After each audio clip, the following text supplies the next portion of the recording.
자, 6번째 썰 한번 가보도록 하겠습니다. 댓글 컨텐츠고 영상 제목: 한국의 아랍포 세대가 일본 아랍포 세대보다 훨씬 빈곤할 겁니다. 한국의 부모님 노후도 제대로 대비 안 되어 있는데 라는 영상에 달린 댓글입니다. 이건 제가 몇 번 말씀드렸는데, 일단 우리나라도 아랍포 왔습니다.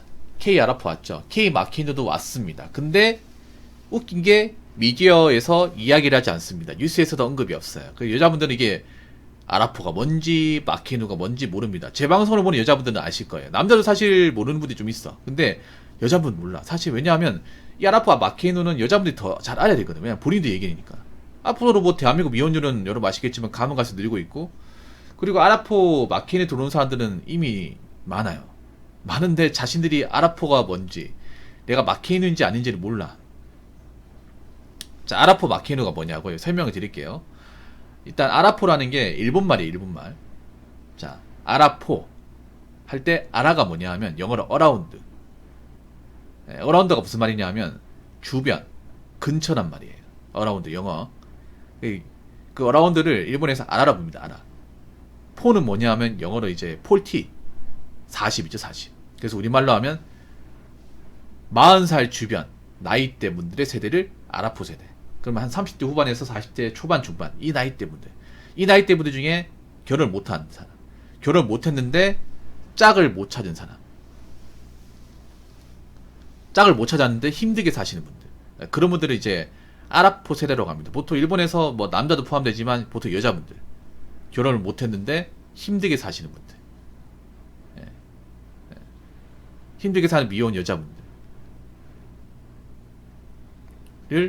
이제 아라포 세대라 부르고, 그 마키누 세대는 뭐냐?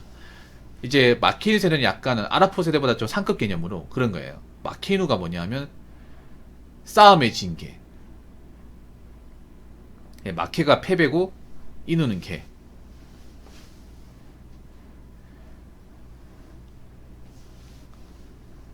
그러니까 이제 여기서 말하는 싸움은 이제 생존과 결혼이에요. 생존과 결혼이란 싸움에 패배한 개. 걔는 이제 여자를 얘기하는 거예요. 그런 세대를 이제 마키누 세대로 부르는 거예요. 그래서 일본에서도 이제 마키누, 아라포가 뭐 다 알고 있고, 그분들은 일본 사회에서 굉장히 뭔가 좀, 이런 말씀드리면 기분 나쁠지 모르겠지만 좀 짐덩어리예요. 왜냐 뭐 나라에서 해줄 수 있는 게 없다 보니까 굉장히, 그래서 좀 지탄도 많이 받고, 심지어는 같은 여자들한테도 인정 못 받습니다. 젊은 여자분들은 저분들도 싫어해요. 대놓고 싫어합니다. 남자보다 더 싫어해요. 일본도 여정녀 마인드가 있어. 그래서 아무런 어떤 세대에서 인정 못 받습니다. 저 세대에 들어가신 분들이. 왜냐, 자기들이 콧대 높게 젊은 시절에 자기들이 남자한테 싸가지 없게 굴고, 온갖 누리고 다 누리고, 남자한테 이거 해달라 저거 해달라, 자기는 가진 게 없으면 그렇게 요구했다가 정작 원하는 자 못 만나서 저렇게 돼버린 거잖아요. 자업자득 아닙니까? 왜냐하면 저 어라운드 폴티, 저 아라포 세대의 여자분들은 그 버블 경제 시를 겪었거든요. 버블 경제. 버블 경제 때 저분들은 학생이거나 20대였어요. 그때 버블 경제 시절 여자들의 콧대는요, 지금 한국 여자의 콧대 못지않게 오히려 더 높았어요. 나랑 결혼하면 억대 연봉. 삼고라고 하죠. 삼고. 네. 삼고라는 말 들어봤습니까? 그러니까 일본의 버블 경제 시절에 저 아라포 세대 이제 여자분들이 젊었을 때 남자한테 요구하는 게 있습니다. 삼고라고 해가지고, 삼고라는 거 높은 세 가지. 첫 번째는 높은 학력, 두 번째는 높은 연봉, 세 번째는 높은 키. 그러니까 자기 만나려면 키 크고 공부도 잘하고 돈도 많이 벌어야 된다, 이거예요. 나 같은 사람 결혼하려면. 미쳤죠 여러분. 근데 정작 자기들은 할 수 있는 게 아무것도 없어. 그냥 여자가 다예요. 여자라는 신분 가지고 그렇게 막 후려치기를 한 거야. 그러다가 자신들이 이제 원하는 자 못 만나가지고 그 대가를 치르는 거예요. 그래서 일본 사회에서도 굉장히 지탄도 많이 받고 욕도 많이 먹어요. 일본 여자들도 싫어해. 같은 여자들도. 왜냐하면 저 사람들이 어떤 짓을 했는지 알다 보니까.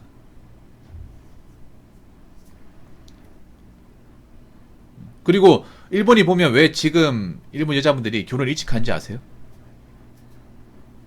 일본은 우리나라보다 결혼 비용이 굉장히 적게 듭니다. 적게 들고 결혼을 간소하게 해요. 나시혼이라고 해가지고 그냥 혼인신고만 결혼한다거나 아니면 간단하게 홀례만 해서 결혼하는 풍습이 많아요. 우리나라처럼 예시하는 거 막 거하게 잡아서 결혼하는 문화가 일본은 없어요. 거의 없습니다. 돈 많은 사람이 아닌 이상은. 그래서 대부분 월세 시작을 합니다. 원룸이나 좁은 집에서 월세 시작을 해요. 일본은 월세 시작하는 게 기본입니다. 원룸 월세 같은데. 일본도 집값 비싸니까. 그러니까 적은 돈으로 월세 시작하는 게 일본의 결혼이에요.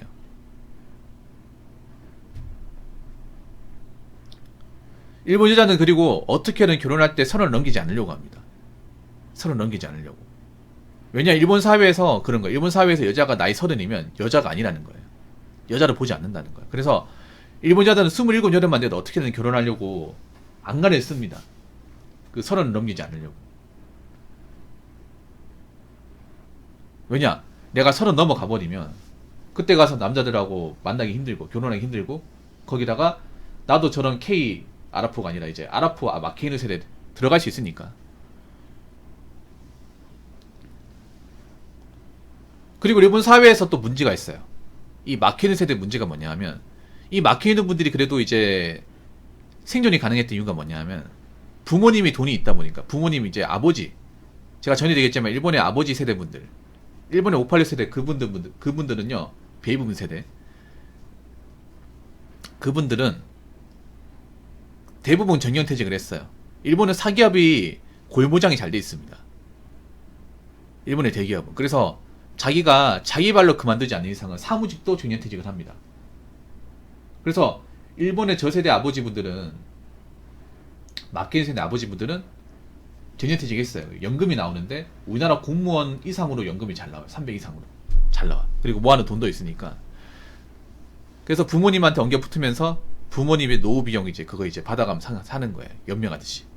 근데 문제가 뭐냐 하면, 지금 마케인 세대 아버지가 80이 넘었어. 그러다 보니까 문제가 발생하는 게 뭐냐, 노화는 돌아가기 시작하는 거예요.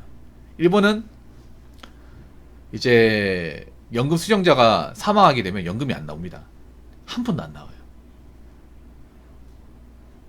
그래서 이거 문제가 생기는 거예요. 지금 이제 알려지기 시작하거든요. 이제 그 마케인 세대 부모님들이 한두 분씩 돌아가기 시작하는 거예요. 아버지가 80이 넘어가면서 불안불안한 거죠. 일본의 마케인 세대의 가장 큰 문제는, 우리 아버지가 혹시나 병이나 돌아가시게 되면 연금 안 나오는데 난 그럼 어떡하지? 이게 제일 관건이에요. 자신들은 밥벌이 못하니까. 그동안 아버지 때문에 그래도 좀 편하게 살았는데, 아버지가 혹시나 갑자기 건강이 안 좋아지면, 오늘 내일 한다면, 그럼 일본에서 연금 안 줄 텐데, 그럼 내가 버는 돈은 택도 없고 난 어떻게 살지? 이 문제가 발생하는 거예요. 그래서 일본 같은 게 실제로 어떤 일이 발생하냐면, 아버지가 죽었는데 사망신고를 안 하는 거예요. 그게 부정수급 관련 이제 범죄 같은 게 많이 일어난답니다. 그 대상은 보통 이제 마케이누 세대 아버지고, 그걸 이제 부정수급하는 사람은 마케이누 세대 여성분들. 남일 같지 않죠, 여러분? 자, 댓글 한번 읽어보도록 하겠습니다. 일본의 아라포들은 부모 세대들이 돈이 많은 세대고, 연금도 풍족하게 나와서 외국 여행할 정도 여유는 됩니다. 그렇기 때문에 일본 아라포 세대 여성들이 부모님 집에 얹혀 사는 게 가능하죠. 근데 한국 아라포 세대들은 부모 세대들이 대다수 노후가 준비 안 된 상태로 오히려 자녀의 도움을 받아야 할 처지인데 훨씬 더 타격받죠 라고 생각했습니다. 그러니까 일본도 사실 아라포 세대분들이 녹록지 않은데 우리나라는 더 녹록지 않은 거예요. 우리나라는. 일본이나 한국이나 중요한 건 뭐냐면, 여자들이 나이가 먹어서 제대로 밥벌이 할 수 있는 분들이 많지가 않다는 거예요. 생각해보세요. 일본도 저 아라포 세대 여성분들이 뭐 일 많이 하고 돈 많이 벌면 사실 아라포 세대 얘기할 게 없지. 빈곤 얘기는 안 하죠. 여자가 나이 먹어 잘 살 수 있는데 뭘 걱정인가. 이렇게 얘기할 수 있지만, 한국이 일본이랑 공통점이 뭐냐 하면, 여자 나이가 앞에 4가 붙으면 할 수 있는 게 그렇게 많지 않습니다. 그동안 자신들이 했던 사무직과 서비스업은 잘 안 받아줘요. 거기다 우리나라는 또 문제가 뭐냐 하면, 일본은 그래도 옛날이잖아요. 근데 우리나라는 지금 문제가 뭐냐 하면 4차 산업이 들어오고 있다는 거예요. 4차 산업. 일본은 4차 산업이 들어오기 전이었잖아요. 우리나라는 4차 산업이 서서히 들어오고 있고, 실제로 지금 일자리를 없애고 있습니다. 예를 들어서 유튜브 같은 거 보면 어떤 게 나오냐 하면, 김밥 많은 가게, 김밥 많은 로버트, 김밥 써는 기계, 뭐 이런 게 있어요. 그리고 여러분 고기 볶는 기계도 있어요. 고기 볶는 기계. 세팅해 놓으면 고기가 알아서 제육볶음 만들어져. 재료만 넣으면. 그리고 야채 썰어주는 기계 있습니다, 여러분. 앞으로 그게 좀 널리 알려질 거예요. 그런 거 개발하는 것도 많아졌어요. 그래서 옛날처럼 막 사람이 직접 칼질하고 그거 진짜 힘들거든. 손목 아프고. 그거 기계가 다 썰어준다고. 정교하게. 더 빠르게 썰어준다고요. 양파 같은 것도 정말 잘 썰어줘. 다다다다다다다다다다다다. 그리고 요즘에 보면 치킨집 보면 치킨을 사람이 튀기는 게 아니라 로봇이 튀겨져요. 로봇이 집게로 넣어가지고 돌렸다가 일정 시간 뒤가 빼줘요. 봤을 거예요, 여러분. 햄버거도 여러분, 햄버거 패티도 로봇이 해줍니다. 미국 같은 경우에 지금 햄버거집 가보면 로봇이 햄버거 패티를 구워요. 그 빵을 찝어가지고 자기들이 토핑을 해줘. 우리 저번에 그 에드워든이 얘기했잖아요. 들어오고 있다니까. 그러면 어떻게 돼요? 그 일을 하는 사람이 없어지는 거죠. 없어지는 거야, 이게. 그리고 앞으로 이제 마트 캐셔라는 직업도 많이 없어질 겁니다. 왜냐하면 여러분들 이마트 같은 데 가보면 이제 캐셔분들이 계산하는 것도 있지만 셰프로 계산하는 것도 있습니다. 셰프 계산기 여러분 보셨죠? 앞으로 이제 바코드 같은 것도 있잖아요. 이제 센서 같은 걸로 읽어서 들어오면 사람이 굳이 바코드 찍어가면서 계산할 필요가 없습니다.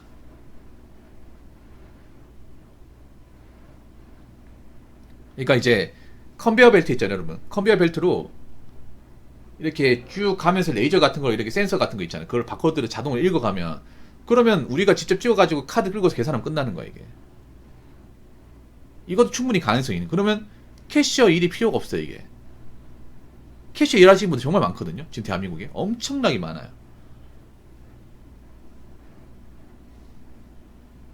그리고 이제 서빙 기계도 많고요. 여러분 고깃집 가면 이제 서빙 기계 다 있어요, 웬만한 데는. 서빙 기계가 좋은 게 사람보다 빨리 와요. 보통 여러분 음식 주문하면 뭐 추가로 달라고 하면 빨리 안 오는데, 이게 서빙 기계가 좋은 게 뭐냐, 서빙 기계가 보면 1단, 2단, 3단 돼가지고 사람이 들어서 옮기는 것보다 덜 위험해요. 사람이 들고 옮기다가 막 쏘는 경우도 있고, 사람이 들어서 이제 가지고 오는 데는 한계가 있잖아, 맞죠? 불안불안하고. 근데 로봇은 튼튼하니까 밑에 1단, 2단, 3단 더 많이 가져와서 이제 주문할 수 있고, 그리고 빨리 와, 정확하기도 하고. 왜냐하면 사람한테 주문하면 사람이 주문 까먹거든요, 여러분. 까먹어서 분명히 달라고 했는데 안 주는 경우도 있잖아요. 근데 로봇은 이제 입력해서 이제 세팅해서 가버리면 바로 온단 말이에요. 그래서 느낀 게, 이거 괜찮다는 생각이 들었어. 난 맨 처음에는 이거 잘 몰랐을 때는, 에이, 로봇이 얼마나 하겠어라 생각을 했는데, 이걸 내가 직접 겪어보니까, 괜찮구나. 사람보다 낫네. 이 생각이 들었습니다, 진짜로. 이게 이제 이제 서빙 로봇도 점점 개발되면 속도도 빨라지고, 더 정확해지고, 더 많이 이제, 그, 기계에 실을 수 있고, 아마 더 많이 발전될 거예요. 점점 많이 발전될 겁니다. 아마 지금 많은 이제 서빙 기계를 이제 쓰는 곳은, 기계를 사가지고 쓰는 곳은 없을 거예요. 왜냐면 기계가 비쌉니다. 보통 지금 보니까 LG랑 KT에서 만드는데, 로봇기 가격이 싼 거는 4천만원, 비싼 건 6천만원까지 합니다. 그게 자동차 준대형 세단급이에요. 그런 잔대 가격입니다. 비쌉니다. 그래서 아마 매달 이제 약정을 해가지고 임대 형식으로 아마 쓰시는 것 같아요. 80에서 100만원 주고. 비쌉니다. 그게 노근이 비싸요. 소상공인들은 못 써요. 그러니까 이제 소득이 많이 나오는 건 쓸 수 있는데, 그러니까 인원수가 많은 건 쓸 수 있는데, 1인 가게 같은 데 못 써요. 가격이 비쌉니다. 여러분 검색해보시면 서빙하고 가게 나오는데 한 4, 5천만 원 합니다. 기계 하나가 진짜 비싸요. 1, 200짜리가 아닙니다. 정말 비싼 거 1억짜리도 있어요, 여러분. 거기 계속 여기 검색해볼까?